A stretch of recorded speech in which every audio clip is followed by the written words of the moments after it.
Com 6 anos de idade, eu ainda morava na cidade de Piracicaba, que eu sou piracicabano. Eu fui abusado sexualmente por um vizinho da minha casa. E com 8 anos eu fui estrupado por outro vizinho, que mora os dois ali perto da minha casa. E isso gerou muitos conflitos, até de família, separação. E com 12 anos para 13 anos eu pude assimilar melhor tudo que tinha acontecido comigo. E aquilo gerou uma revolta muito grande em mim. E eu tinha o desejo de se vingar dessas pessoas. Mas como eu sempre fui muito fechado, muito tímido, e ali no quarteirão da minha casa, ali sempre, na esquina da minha casa, sempre frequentava os traficantes da cidade. E eram pessoas assim que tinham livre acesso na minha casa, eram todos amigos da família. E com 12 anos para 13 eu fui trabalhar num depósito de material de construção, vizinho, onde o filho do dono, ele era um traficante da cidade. Então todas as vezes que nós íamos distribuir, entregar mercadoria para a cidade, os materiais de construção, ele já aproveitava para entregar também as drogas. E ele começou não a me usar, mas eu comecei a participar daquilo. Eu descia, levava, até então eu não sabia o que era, mas ele falou, entrega lá para a pessoa essa encomenda. E assim foi indo. Quando eu me dei conta, né, com 13 anos, daí eu tive a experiência de fumar meu primeiro cigarro na maconha, daí eu assimilei, falei, puxa vida, talvez isso vai me dar coragem para eu poder me vingar daquelas pessoas.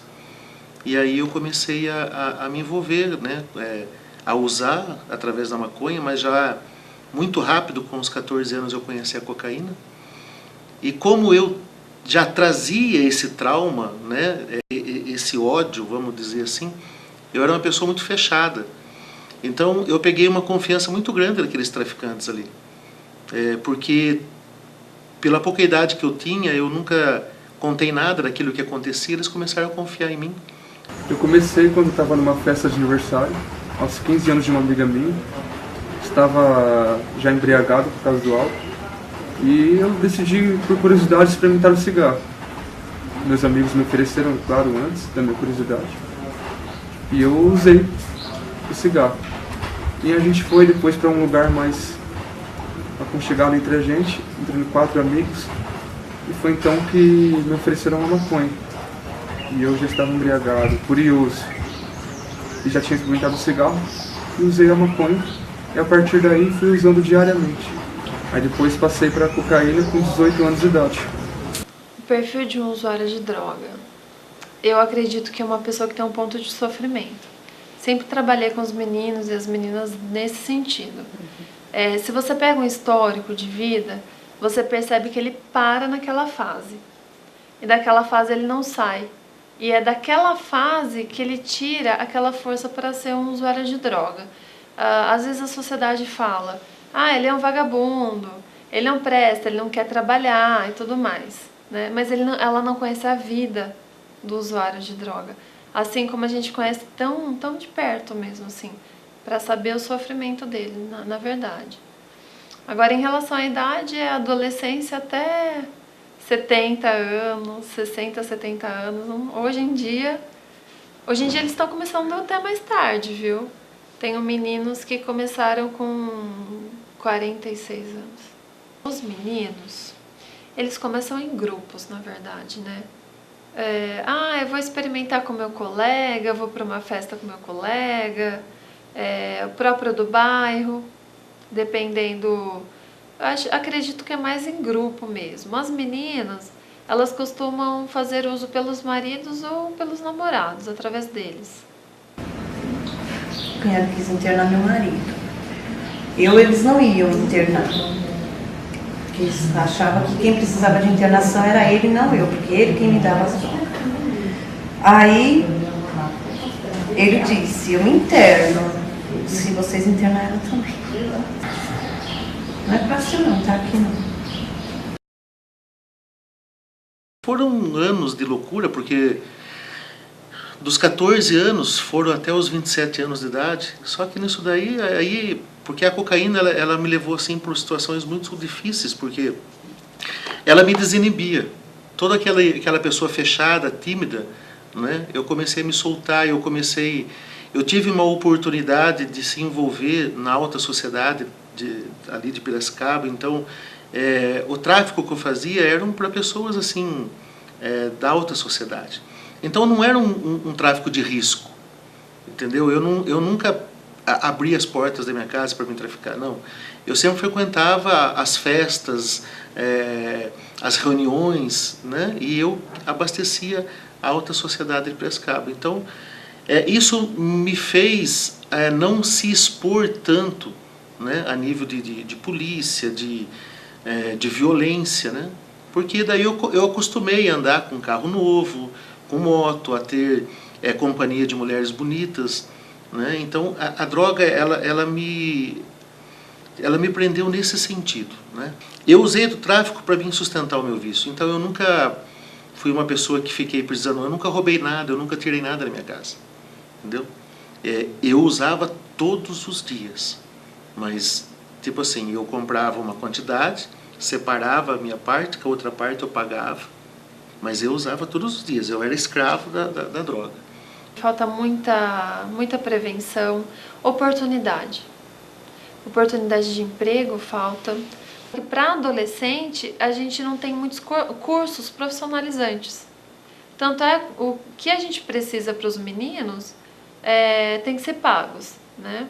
Eu acho que tinha que ter mais curso, tinha que ter oportunidade de escola, de faculdade, tinha que ter tudo isso. Porque, na verdade, os meninos querem trabalhar. Olha, a curto prazo, a minha recuperação. Em médio prazo, quero trabalhar e estudar. E a longo prazo, quero formar uma família, ser professor de filosofia ainda. O que pesa muito é a codependência. Porque o pai foi alcoólatra a vida inteira. A mãe fumava a vida inteira.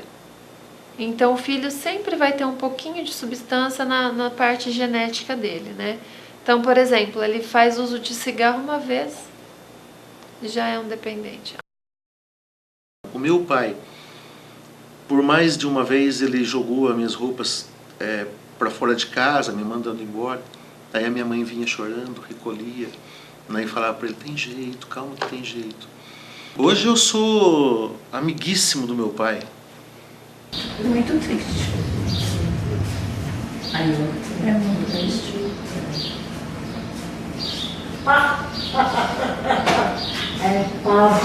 Muito triste mesmo, tem pau. Principalmente da de 2 anos. Vai esquecer a nossa amizade.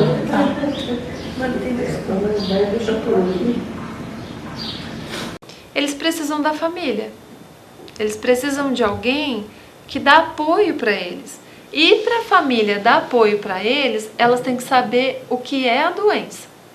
Ela tem que entender o que é a doença para entender a hora que ele vai precisar da família. Porque assim, o adicto em recuperação, ele entra em abstinência. Ele dá sinais de abstinência. Se a família não souber lidar com esses sinais, ele vai recair de novo. A gente vê com muita tristeza a situação desses jovens, né? A gente percebe que são crianças, adolescentes, sem nenhuma expectativa de vida. A gente sabe que o pano de fundo de tudo isso é uma família desestruturada, geralmente são pais separados, mães com 3, 4 filhos de pais diferentes e que não têm condições de dar o mínimo de provento a essas crianças. Então são crianças que já deixaram o estudo, não trabalham e acabam sendo presas fáceis aos traficantes que, sob a promessa de um dinheiro fácil, acabam arrebanhando esses jovens para realizarem o tráfico de drogas. Então isso é uma realidade muito triste na nossa cidade. Na realidade, o medo que acompanha todo profissional de segurança pública, no meu caso, o principal medo é aquele de cometer uma injustiça, de errar, né? De repente, mandar alguém injustamente para a cadeia, cometer uma arbitrariedade, mas receia de combater a criminalidade mesmo, isso não existe, né? É inerente à profissão, então a gente abraça com bastante responsabilidade a profissão. De fato, é muito preocupante a situação das drogas, não só em Catanduva, como no Brasil inteiro. Isso tem sido tema de preocupação de todas as esferas governamentais. A situação do crack tem crescido muito e tem sido uma preocupação muito além de segurança pública, passou a ser um problema de saúde pública. Acabar com as drogas é difícil, isso seria uma utopia, né? Um sonho, mas eu acredito que a gente tem que ter esperança em diminuir pelo menos o consumo, o tráfico. A polícia tem que cumprir o seu papel, realizando as apreensões de droga, as prisões de traficantes, não só dos pequenos, mas principalmente dos grandes traficantes, que esses aí sempre ficam por trás e são aqueles chamados tubarões, né, os mais difíceis de serem pegos. Olha, o tratamento com dependente químico é psicoterapia individual, psicoterapia em grupo. Eles têm aula de música, de instrumentalização, porque na visita eles apresentam o grupo para as famílias. Parte da espiritualidade muito fortalecida. Eu acho que isso é muito importante, é o ápice da pirâmide do desenvolvimento. Acabar com a droga, eu acredito que nunca isso vai ocorrer. Sempre vai existir um foco aqui ou ali. Mas diminuir, assim como cresceu o problema das drogas, algumas ações do governo podem diminuir esse consumo, esse tráfico. Eu acredito nisso.